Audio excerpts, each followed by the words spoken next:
The Sunnydale Animal Shelter stood on the outskirts of town, a beacon of hope for lost and abandoned animals. Its weathered brick facade belied the warmth and kindness inside, where cages and kennels provided more than shelter. They offered second chances. The manager, David Thompson, knew this better than anyone. A man in his late 50s with kind eyes and a salt and pepper beard, David had devoted decades to rescuing animals, finding them homes, and helping them trust humans again. It was a crisp autumn morning, and the shelter hummed with the usual sounds.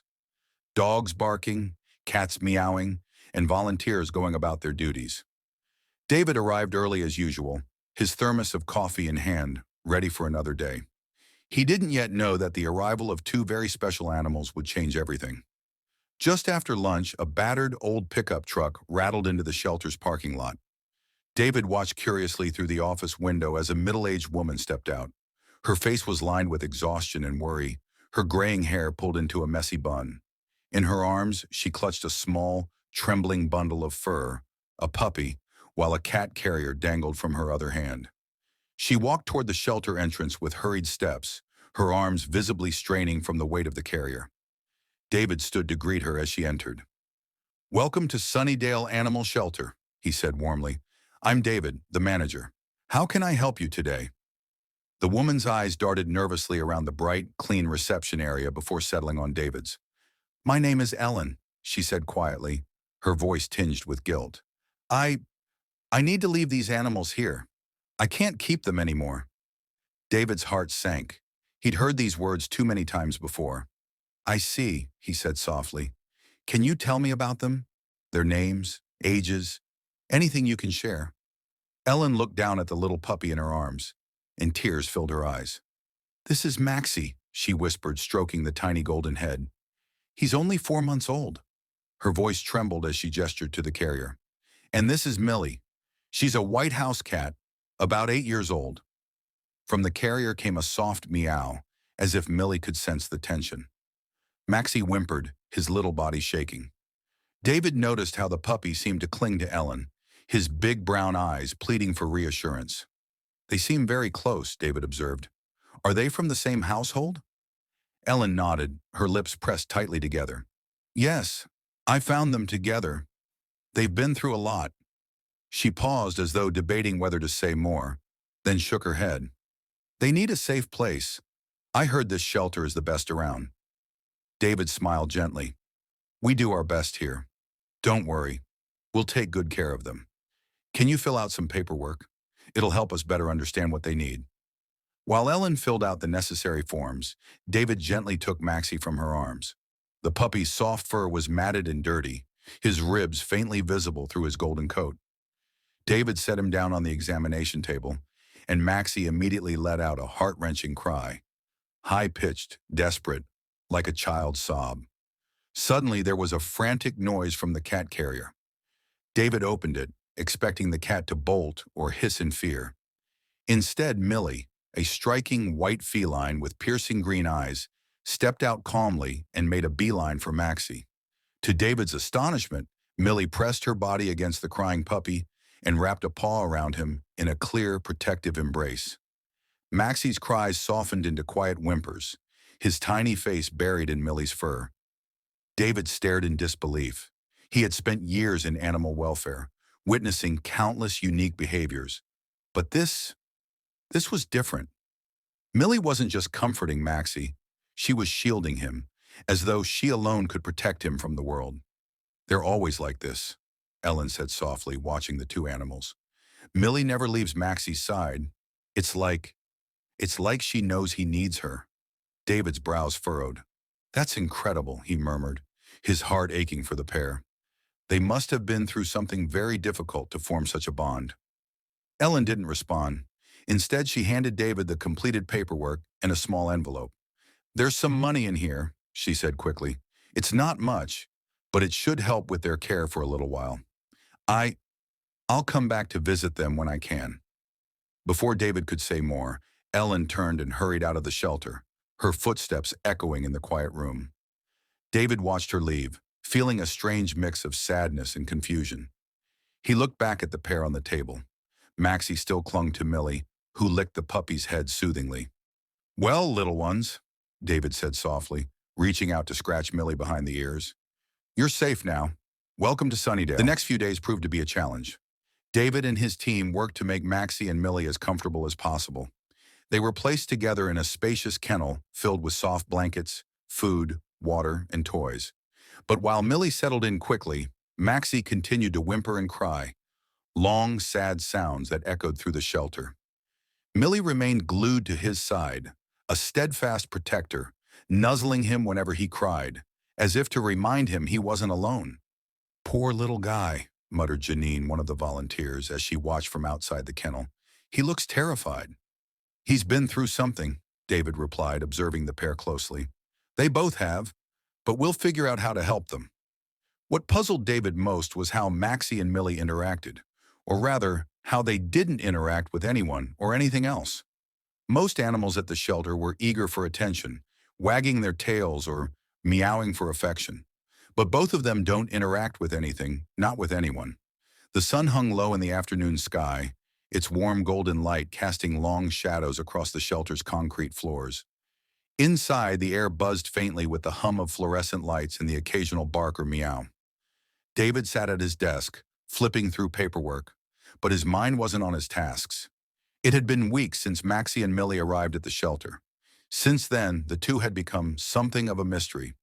Every animal that entered the shelter had a story. Some were abandoned, some lost, others abused. But eventually, the pieces of their puzzle would reveal themselves. With Maxie and Millie, however, there was only silence. A silence that stretched far and wide, like a deep, dark forest where secrets lingered. David glanced up from his desk toward their kennel. From across the room, the two sat together in their quiet world. Maxie, the shaggy black dog, curled protectively around Millie, the cat with green, almost glowing eyes. They rarely moved. They barely interacted with others. Volunteers had tried everything: treats, toys, soothing words, but Maxie and Millie only had eyes for each other. "Strange little duo," David muttered to himself. "Talking to yourself again, David?" came a teasing voice. David looked up to see Clara, one of the younger volunteers. She was holding a clipboard and smiling. "Just wondering about those two," David said, nodding toward Maxie and Millie's kennel. Clara walked over and peered through the bars. Millie's green eyes stared back, unblinking, while Maxie let out a faint sigh, as though tired of the attention. "They've been here a while now," Clara said softly. "Have you had any luck finding out where they came from?" David shook his head. "None. I checked local missing pet reports, scanned for microchips, even called nearby shelters. Nothing." Clara frowned. "That's odd. Two animals like that don't just appear out of nowhere." "I know," David said. He paused. "And there's something else. I get this strange feeling when I look at them, like they're waiting for something." "Waiting?" "Yeah, I don't know how to explain it. It's like they're expecting someone to show up." Clara tilted her head as though considering his words. "Or maybe they're running from someone," she said quietly. David's gaze snapped to hers. "What do you mean?" Clara shrugged. "It's just a feeling. Look at the dog. He's always on edge, like he's ready to bolt. And the cat? It's like she's watching everything all the time, like she doesn't trust anyone." David turned to look back at Maxie and Millie. Clara was right. Maxie's body was tense, even when he appeared relaxed. And Millie, there was something ancient in those green eyes, as though she had seen more than any cat ever should. "Maybe you're right," David said softly. Before Clara could respond, the bell above the shelter door chimed. Both of them turned to see a man walk in. The moment David laid eyes on him, a chill crept up his spine. The man was tall and broad-shouldered, dressed in a faded brown jacket and muddy boots. His face was rough and weathered, like an old tree bark, and his expression was unreadable. But there was something about his eyes, dark and sharp, like knives. "Can I help you?" David asked, forcing his voice to sound calm. The man stopped near the front desk and looked around the shelter. "I'm looking for a dog," he said, his voice deep and gravelly. "What kind of dog?" David asked. "A big one," the man replied. "Black fur. Shaggy." David's heart sank. He didn't like where this was going. Why are you looking for him? The man's mouth twitched almost into a smile, but not quite. He's mine. Got loose a while back. I've been looking for him ever since. David's hand tightened on the edge of the desk. Do you have any proof? The man's smile vanished. His eyes narrowed slightly, and for a moment, the room felt colder. I don't need proof. He's my dog. David held the man's gaze, refusing to back down. I'm sorry, but we can't release any animals without proper documentation. The man's jaw clenched. You sure about that? I'm very sure, David said firmly. The two men stared at each other, a silent battle of wills. Behind them, Maxie let out a low growl. It was the first sound he had made all day, and it sent shivers down David's spine. The man glanced toward the kennel, his dark eyes lingering on Maxie and Millie. That's him, he muttered. No, it's not, David said quickly, stepping between the man and the animals. I think you should leave. The man stared at David for a long moment, his face unreadable. Then, without another word, he turned and walked out, the door slamming shut behind him. David let out a shaky breath. Clara looked at him, wide-eyed. Who was that? I don't know, David said quietly, but I don't trust him. They both turned to look at Maxie and Millie. Maxie was on his feet now, his body rigid and alert, staring at the door as though expecting the man to come back. Millie sat beside him, her green eyes sharper than ever. They're scared, Clara whispered. David nodded. And I think that man knows something about them. That night, David stayed late at the shelter. He told himself he was just catching up on paperwork, but deep down, he knew the real reason. He didn't want to leave Maxie and Millie alone. Something about that man felt dangerous, and David couldn't shake the feeling that he would be back. Outside, the world grew dark. The hum of the shelter lights became louder in the quiet, and the animals had all settled into sleep. All except for Maxie and Millie. David sat near their kennel, a cup of coffee in his hands, watching them. Maxie lay close to the bars, his eyes fixed on the front door. Millie sat beside him, her green eyes never blinking. You two have been through something, haven't you? David said softly. Maxie's ears perked up slightly at the sound of his voice, but he didn't move. Millie turned her gaze to David, and for a moment, he felt as though she understood every word he said. I don't know where you came from, David continued, or what you're running from, but I promise you this, I'm not going to let anyone hurt you. Millie blinked slowly, as though accepting his promise. Suddenly, Maxie's body stiffened. He let out a low growl, his fur bristling. David frowned and sat up straighter. What is it, boy? Maxie growled again, louder this time. Millie's ears flattened and her tail twitched. A second later, David heard it too. The sound of footsteps outside the shelter. He stood up, his heart racing. The shelter was closed. No one should be here. David walked to the front door and peered through the glass. At first, he saw nothing, just the empty parking lot bathed in moonlight. But then, in the far corner, he saw a figure standing near the fence. It was the man from earlier. David's stomach dropped. What was he doing here?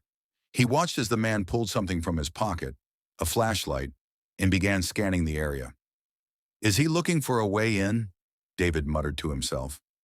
Maxie barked suddenly, a deep, sharp sound that echoed through the shelter.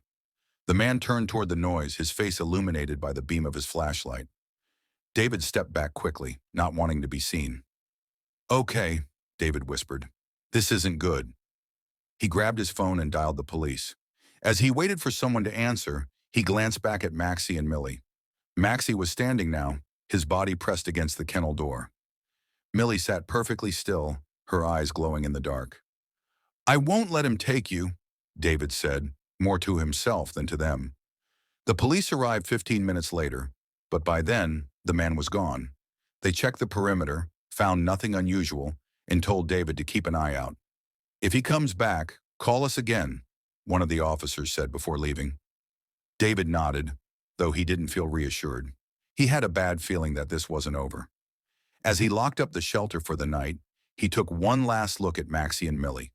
Maxie had finally laid back down, though he was still tense. Millie sat beside him, her green eyes locked on David. You're safe for now, David said softly. I'll see you in the morning. But as he walked out into the cool night air, he couldn't shake the feeling that trouble was just beginning. The morning sun rose sluggishly, casting pale golden streaks through the shelter windows. David hadn't slept much the night before. After the man's appearance outside the shelter, his mind raced with questions. Who was that man? Why did he want Maxie? And why did Millie, a cat, stick so closely to the dog as if they shared a secret? When David unlocked the shelter door and stepped inside, the air felt heavy, as though something unseen hung over the building. He glanced toward the kennels. Maxie and Millie were awake, as though they hadn't slept at all. "Morning, you two," David said softly. Maxie lifted his head but didn't wag his tail. Millie stared at him, unblinking, her green eyes sharper than ever. David crouched near the kennel, his voice gentle. "Don't worry, I'm not going to let anything happen to you." "I promise." Maxie let out a low whimper and nudged Millie with his nose, as if trying to reassure her. It was strange how the dog always looked after the cat, like a bodyguard watching over a queen. David had seen many animals come through the shelter, but never a pair like them. As the morning went on, Clara arrived for her shift. She noticed David's tired face right away. "Rough night?" she asked, handing him a cup of coffee. "You could say that," David replied, taking the cup gratefully. "That man was back last night. Or at least, I think it was him. He was out by the fence shining a flashlight." Clara's eyes widened. "What? Did you call the police?" "Yeah, but he was gone before they got here." Clara glanced toward Maxie and Millie's kennel. "He's after them, isn't he?" David nodded slowly. "I don't know why, but it feels like he's looking for something more than just a lost dog." "What do you mean?" Clara asked. David hesitated. He didn't know how to explain it, but something about the man's presence and the strange energy surrounding Maxie and Millie made him feel as though this was no ordinary situation. "I don't know," David admitted finally, "but I'm going to find out." That afternoon, David decided to do more digging. If Maxie and Millie had been running from something or someone, there had to be a clue somewhere. David started with Maxie. He grabbed a notepad, sat near the kennel, and studied the dog carefully. Maxie was a big, strong animal with shaggy black fur and tired brown eyes. He had a few scars along his legs, as though he'd been in fights or accidents. "Where did you come from, big guy?" David asked softly. Maxie looked at him but said nothing, of course. David had already checked for a microchip. Nothing. No tags, no collar. Nothing to show where Maxie belonged. It was as if he had appeared out of thin air. Next, David turned his attention to Millie. The cat was sleek and elegant, with sharp features and those haunting green eyes. She moved like a shadow, silent, deliberate, and watchful. "Who are you protecting, huh?" David whispered, almost to himself. It was then that David noticed something strange about Millie's fur. There was a faint patch near her neck where the hair was thinner, revealing a scar underneath. David frowned. A scar? On a cat like her? It looked old, but it didn't seem like an ordinary injury. Clara walked by and saw David staring into the kennel. "You look like you've seen a ghost," she said. David straightened up. "There's something odd about Millie." Clara knelt down beside him and peered into the kennel. "She's always seemed different, hasn't she?" David nodded. "And that scar on her neck, it's strange. I've never seen anything like it." Clara's brow furrowed. "What do you think it means?" "I don't know," David said slowly, "but I think it's connected to whatever they're running from." That evening, as the shelter closed for the day, David decided to stay late again. He couldn't shake the feeling that something was coming. The man from yesterday, the scars on Maxie and Millie, the way the two animals acted like they were hiding a secret, it all added up to something bigger. David sat at his desk, staring at the security camera monitors. Outside, the sun had set, and darkness wrapped around the building. The shelter was quiet except for the occasional sound of animals shifting in their kennels. Around midnight, David's phone buzzed with an alert. He frowned and looked at the screen. Motion detected. Back fence. David's heart skipped a beat. He clicked on the live feed from the camera, and his breath caught in his throat. The man was back. He stood near the back fence, a flashlight in one hand and something else in the other. Something long and metallic that gleamed in the moonlight. A crowbar. David jumped to his feet, his pulse pounding. The man was trying to break in. Maxie barked loudly from the kennel, his deep, booming voice echoing through the shelter. Millie let out a low, rumbling hiss, her green eyes flashing. David grabbed his phone and called the police. "Hello? There's someone trying to break into our shelter. Send someone quick." "We're dispatching an officer now," the operator replied. David hung up and ran toward the kennels. "It's okay, guys," he said to Maxie and Millie. "The police are coming." Maxie barked again, louder this time, as if he could sense the danger. Millie's tail flicked sharply, her gaze locked on the back door. David turned to look and froze. The back door, which was usually locked with a heavy bolt, was now shaking violently. The man was trying to force his way in. David grabbed a broom, hardly a weapon, but it was better than nothing, and positioned himself between the animals and the door. "You're not getting in here," he muttered under his breath. With a loud crash, the lock broke. The door swung open, and the man stepped inside. David tightened his grip on the broom. "Get out of here!" The man ignored him. His dark eyes scanned the room until they landed on Maxie and Millie. "There you are," he said softly, almost triumphantly. Maxie growled, his body tense, ready to fight. Millie hissed, her ears flat against her head. "What do you want with them?" David demanded. The man didn't answer. Instead, he took a step forward. "I'm warning you," David said, his voice shaking slightly. "The police are on their way." The man's eyes flicked to David, cold and unfeeling. "You don't understand," he said quietly. "That dog and that cat, they're not yours. They're not even supposed to be here." "What are you talking about?" Before the man could answer, there was a flash of movement. Maxie lunged forward, barking ferociously, slamming his body against the kennel door. The man stumbled back, startled. Taking advantage of the distraction, David grabbed a nearby crate and hurled it toward the man. It wasn't much, but it was enough to make him retreat. From outside, the sound of sirens echoed through the night. The man glanced toward the back door, his expression twisting into a scowl. "This isn't over," he growled. Then he turned and fled into the darkness. David stood frozen, his breath coming in short gasps. The police arrived moments later, but by then, the man was long gone. After the officers took David's statement and checked the shelter, they promised to patrol the area for the next few nights. David sat down on the floor near Maxie and Millie's kennel, his hands still trembling slightly. "That was too close," he whispered. Maxie lay down, his body still tense, his eyes fixed on the back door. Millie sat beside him, her green eyes calm but watchful. David looked at them both, a new resolve hardening inside him. "I don't know who that man is," he said softly, "or what he wants. But I promise you, I'm not going to let him take you." Millie blinked slowly, and for a brief moment, David swore he saw something in her eyes, something ancient, wise, and full of secrets. The night passed slowly, but David refused to sleep. Every creak, every sound outside made his heart jump. The man's words echoed in his mind. "That dog and that cat, they're not even supposed to be here." What did that mean? How could animals not belong? What was so special about Maxie and Millie that someone would break into a shelter to get them? As the first light of dawn crept into the sky, David unlocked the shelter door and went straight to their kennel. Maxie was awake, sitting protectively over Millie, who curled against his side like a tiny queen. The dog's ears perked up as David approached, but there was no bark, just a steady, watchful gaze. "Morning, guys," David said softly, crouching down. "We've got to figure out what's going on, don't we?" Millie stretched lazily and stood, her tail curling gracefully behind her. She walked right up to the kennel door, pressing her small face against the bars, her green eyes locking onto David's. Something passed between them, a quiet understanding.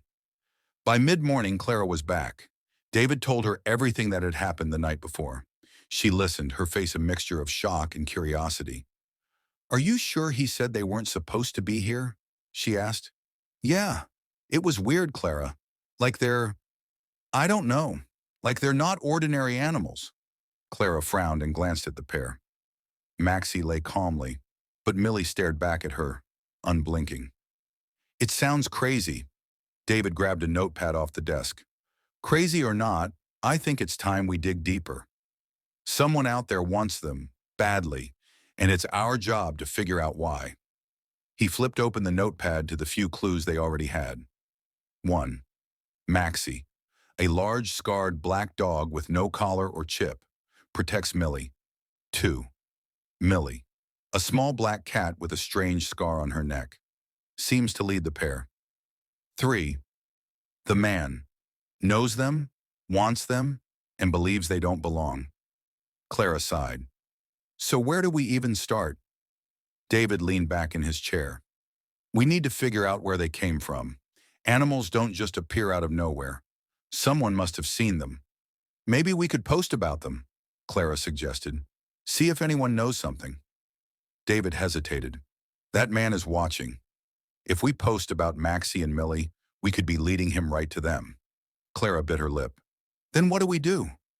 David stared thoughtfully at Maxie and Millie, his eyes narrowing. We look for the past, not online. Maybe someone local knows something. Someone who's seen these two before. David decided to visit a few places around town where stray animals often turned up. Local parks, abandoned lots, and even a nearby farmer's market where stray cats often scavenged for scraps. He left Clara in charge of the shelter and took Maxie and Millie with him. They were safer by his side. Maxie sat calmly in the back seat, his big head pressed against the window, while Millie sat in a crate beside him, her gaze as sharp as ever. Let's figure out your story, David murmured as he started the car. The first stop was the old train station, a place known for stray dogs and wandering animals. When David stepped out with Maxie on a leash and Millie tucked under his arm, the old caretaker, Mr. Porter, looked up in surprise. Well, look who's here, Porter said, squinting at Maxie. That's a big boy you've got there. David nodded. He showed up at our shelter with this cat. I'm trying to figure out where they came from. Have you seen them before? Porter scratched his head. Can't say I have, but there's been talk. Talk? David pressed. Porter glanced around as if checking for eavesdroppers. Some of the folks down by the bridge say there's been strange sightings lately. Animals showing up where they shouldn't. Quiet animals, like they're hiding. David felt a chill crawl up his spine. What kind of animals? Porter shrugged. Dogs, cats, even birds. It's like they're running from something, like something's chasing them. David exchanged a look with Maxie, who seemed unusually still. Millie let out a soft meow from her crate, as if reacting to the words. Thanks, Mr. Porter, David said. If you hear anything else, let me know. Porter nodded but looked wary. You be careful, son. Not everything in this town makes sense anymore. As David drove back toward the shelter, his thoughts swirled. What are Maxie and Millie running from? And what does Mr. Porter mean about animals showing up where they shouldn't? He was almost back when his phone buzzed with a call from Clara. David, you need to get back here. Now. Her voice was tense. What happened? That man, you know, the one who broke in, he's back. But this time he's not alone. David's blood ran cold. I'm on my way. He slammed the car into gear and raced back to the shelter. Maxie let out a low growl, his eyes alert, as if he already knew what was happening. Millie's tail twitched sharply, her green eyes narrowing. When David pulled into the shelter parking lot, his heart sank. There were two black cars parked outside, their engines still running. Clara stood nervously by the front door, her arms crossed. David got out quickly, keeping Maxie close on his leash and tucking Millie's crate under his arm. Who's here? He whispered to Clara. They're inside, Clara said. Two men in suits. They say they're from some kind of agency. David frowned. What agency? Clara shook her head. They wouldn't say. David took a deep breath and pushed open the shelter door. Inside, two men stood by the front desk. They wore black suits and looked completely out of place in a small-town animal shelter. The taller man turned to David, his face expressionless. You must be David. Who are you? David asked firmly. And what do you want? We're here for the animals, the man said smoothly. He pointed to the crate in David's arms. That cat and the dog. David's grip tightened. You're not taking them. The second man, shorter but equally cold, stepped forward. You don't understand what you're dealing with. These animals don't belong here. David's chest tightened. What does that even mean? The taller man's gaze flicked to Maxie, who stood protectively in front of David, his body rigid. That dog and that cat are not ordinary. They're not from here. David stared at him, stunned. What are you saying? From where? The man's lips curled into a thin smile. You wouldn't believe us if we told you. Suddenly, Maxie let out a bark so loud and deep that it shook the room. Millie meowed sharply, her eyes glowing brighter than David had ever seen. The two men froze. For a split second, fear flickered in their faces. And that's when David knew. Whatever Maxie and Millie were, they were far more important than he could have imagined. The room was silent except for the faint ticking of a clock somewhere far off. David stood motionless, his heart pounding as Clara paced nervously back and forth. The twins, Maxie and Millie, sat close together on the couch, their big eyes scanning the room as if trying to understand what the adults weren't saying aloud. David, we can't just sit here, Clara finally blurted out, breaking the silence. They know where we are. They're watching us. We have to move, now. David rubbed his temples, his thoughts swirling. Who are they? Why are they after two kids? The questions burned in his mind like a fire he couldn't put out. He turned to Clara and asked, You keep saying they, but who exactly are you talking about? Clara paused mid-step, glancing at the twins as if unsure whether to speak in front of them. After a long breath, she turned back to David.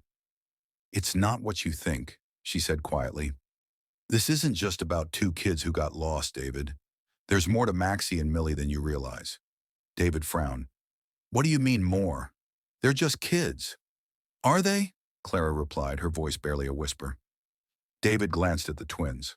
They were watching him now, their gazes unwavering and serious. For the first time, something about them unnerved him. What if they weren't just ordinary kids? Clara, David said slowly, tell me everything. Clara sat down, wringing her hands together as she finally spoke. David, those men, the ones chasing us, they work for a group called the Agency. It's not like anything you've heard of before. They deal in secrets, secrets that the world isn't ready to know. And Maxie and Millie are one of those secrets. David shook his head, trying to make sense of her words. Secrets? What kind of secrets? What are you saying, Clara? Clara's eyes darted to the twins again. They're not ordinary children, David. I don't even know if you could call them human. David stared at her as if she had grown a second head. Not human? What are you talking about? Clara sighed deeply and looked straight into David's eyes. Maxie and Millie, they're created, not born. They're experiments, David, genetically engineered by the Agency. David blinked in shock, the words hanging in the air like a thunderclap. He turned to look at the twins, who sat quietly, their faces calm as if they already knew the truth. No, he muttered. That's impossible. It's not, Clara said firmly. I worked with them, David. Years ago, I was part of the Agency. I helped design parts of the project they were a part of. Project Eden. The name sent a chill down David's spine. Project Eden? Clara nodded. The Agency was trying to create perfect beings, children who were stronger, smarter, more evolved than humans. They wanted to build the future of humanity. But something went wrong. The twins developed abilities the scientists hadn't planned for. David's mind reeled. Abilities? What kind of abilities? Clara hesitated, then said, They can hear things, David. Not with their ears, with their minds. And sometimes they can see things before they happen. David looked back at Maxie and Millie, his breath catching. Suddenly, it all made sense. The way they seemed to know when danger was near. The way they watched people like they understood more than they should. David ran his hands through his hair, feeling like the ground was shifting beneath him. He knelt in front of the twins, trying to keep his voice steady. Is this true? He asked softly. Maxie looked at his sister, then nodded. We're not like other children. David's chest tightened. How much do you know? Millie finally spoke, her voice small and steady. We know the Agency wants us back. We know they're afraid of us. David sat back, stunned. Why? Why are they afraid of you? Maxie's eyes seemed to darken. Because we're not theirs anymore. We don't want to be tools. We want to be free. Clara stepped forward. That's why we have to keep moving, David. The Agency won't stop until they have them back. David stood up, his heart racing. He couldn't believe what he was hearing, but deep down, He knew Clara was telling the truth. He thought back to all the strange things that had happened since the twins came into his life. Their uncanny ability to sense danger, the way they seemed to communicate without words. "They're just kids," he muttered. "They don't deserve this." "No," Clara agreed. "But the agency doesn't care about that. All they care about is getting their experiment back." David turned to the twins again. "Don't worry," he said firmly. "I won't let them take you. We'll find a way to keep you safe." Millie smiled faintly, a look of trust in her eyes. "Thank you, David." As night fell, the group huddled together in the small living room. Clara unfolded a map on the table, marking locations with a red pen. "We need to disappear," she said. "I know someone, an old friend, who can help us. He's off the grid, and he'll know how to keep the agency off our trail." David nodded. "Where is he?" Clara pointed to a remote area on the map. "Here, about 2 days' drive from here. But it won't be easy. The agency has eyes everywhere." David clenched his fists. "Then we'll be careful. But we're not giving them up." Maxie and Millie watched silently as David and Clara made plans. Millie leaned close to her brother and whispered, "Do you think we'll be safe?" Maxie looked at her, his face calm but serious. "As long as David's with us, we will be." Outside the small house, the darkness seemed to press in closer. Somewhere in the distance, headlights flickered, and unseen figures moved through the shadows. The chase was far from over. But David knew one thing for sure. He would do whatever it took to protect Maxie and Millie, no matter what came next. The wind howled outside, battering against the old cabin as Clara, David, and the twins prepared for their journey. The air was thick with tension. Every noise, every movement seemed magnified, as if the world itself was holding its breath. David stood by the window, peering through the blinds. "We're running out of time. If the agency's close, we have to leave now." Clara nodded, her eyes scanning the map one last time. "We'll head east, stick to the back roads. It's our best shot." Maxie and Millie sat quietly by the door, their small faces set with determination. They were no longer the innocent children David had once thought them to be. They had become something else entirely, survivors. And they had learned the hard way that their lives, their very existence, were at the mercy of forces beyond their control. "We'll be fine, right?" David asked, looking at Clara. "I hope so," she said, though her voice was laced with uncertainty. "But we have to move fast. The agency doesn't give up easily." Just as she spoke, a soft knock echoed at the door. Clara froze, her breath catching in her throat. David's heart skipped a beat. They hadn't expected anyone, at least not so soon. "Stay back," David ordered softly, moving toward the door. But Maxie stood up and raised a hand. "It's not them. It's someone we can trust." David's eyes widened. "How do you know?" Maxie smiled faintly, his expression calm. "We know things. We always know." With a deep breath, David opened the door. Standing outside was a tall, wiry man in a dark coat. His face was shadowed, but there was a recognizable warmth in his eyes. It was clear he was here to help. "Clara," the man said, his voice low but urgent, "we don't have much time. I've arranged transportation for you. We need to leave now." Clara's face softened with relief. "Thank you, Greg. You're a lifesaver." David stepped aside, letting Greg in. He turned to Clara. "Who is he?" "This is Greg," she said. "He's the one I mentioned. An old friend. He knows how to keep the agency at bay. If anyone can get us through this, it's him." Maxie and Millie had already gathered their things. They were ready to go, ready to run. "We leave in 5 minutes," Greg said, glancing at the twins. "The agency's already searching the area. If they're here, we're all dead." David's mind raced. The agency. They were always one step ahead. But for the first time in days, he felt a flicker of hope. Maybe, just maybe, they had a chance. The road was empty, just endless stretches of black asphalt disappearing into the night. Greg drove with precision, his eyes constantly scanning the rearview mirror. Clara sat in the front, map in hand, guiding them through back roads, while David sat in the back with the twins. They had been on the road for hours, and the silence between them had settled into something tense and uneasy. "We'll be safe once we reach the old cabin," Greg said, his voice tight. "But it's not going to be easy. The agency has eyes everywhere." David nodded. though his mind was elsewhere.